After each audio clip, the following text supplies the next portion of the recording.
आज मैं आपको बताऊंगा आईपीसी के सेक्शन 30 के बारे में। मूल्यवान प्रतिभूति, वैल्यूएबल सिक्योरिटी। वैल्यूएबल सिक्योरिटी क्या है, मूल्यवान प्रतिभूति क्या है?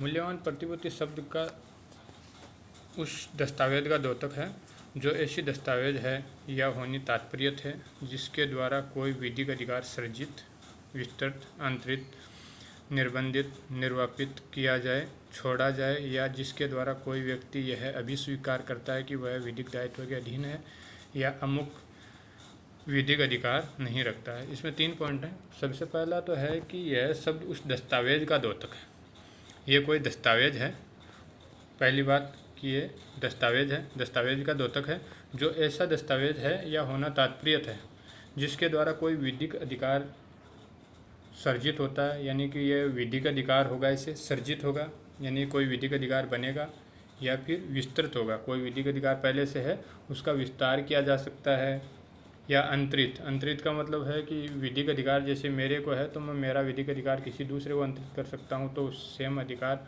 उसको मिल जाएगा। निर्बंधित किया जा सकता है, यानी कि जो विधिक अधिकार दिया गया है उस पर कुछ सीमाएँ लगाई जा सकती हैं, लिमिटेशन लगाए जा सकते हैं, या निर्वापित किया जा सकता है यानी विधिक अधिकार को हटाया जा सकता है।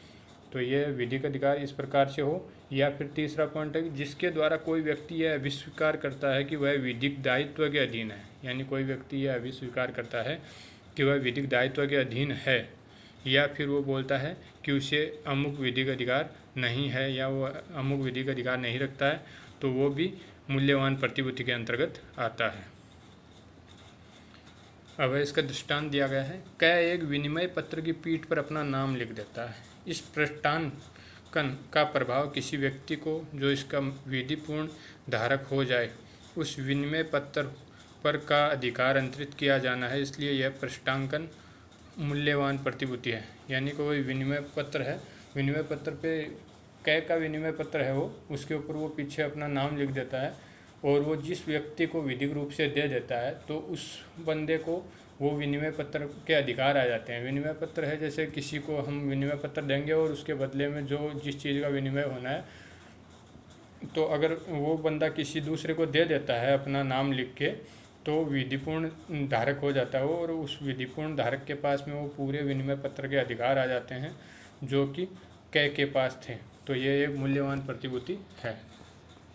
अब मूल्यवान प्रतिभूति के अवयव क्या क्या हैं वो तो मैंने आपको पहले ही बता दिया है, एक बार फिर बता देता हूँ। इसके 3 अवयव हैं। पहला है कि ये एक दस्तावेज है। दूसरा है इसके द्वारा कोई विधिक अधिकार सर्जित होता है, विस्तृत, अंतरित, निर्बंधित या निर्वापित किया जा सकता है या छोड़ दिया जाता है, किया भी जा सकता है और छोड़ भी दिया जा सकता है। और तीसरा है कि इसके द्वारा कोई व्यक्ति यह अभिस्वीकार करता है कि वह विधिक दायित्व के अधीन है या उसे विधिक अधिकार नहीं है।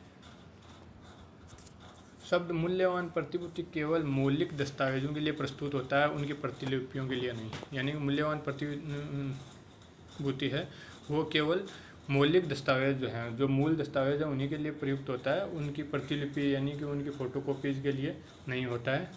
मूल्यवान प्रतिभूति की प्रतिलिपि मूल्यवान प्रतिभूति नहीं है, यानी उसकी जो प्रतिलिपि है उनके लिए प्रयुक्त नहीं होता है। इसका मतलब क्या हुआ कि मूल्यवान प्रतिभूति है उसकी प्रतिलिपि मूल्यवान प्रतिभूति नहीं होगी। लेखा पुस्तिकाएँ जिनमें बिना दस्तखत के प्रविष्टियाँ की गई हैं मूल्यवान प्रतिभूति नहीं होगी। यानी कुछ लेखा पुस्तिकाएँ हैं जिनमें दस्तखत नहीं किया गया और प्रविष्टियाँ की गई हैं, उसमें लिखे एंट्रीज की गई हैं, तो वो मूल्यवान प्रतिभूति नहीं होगी।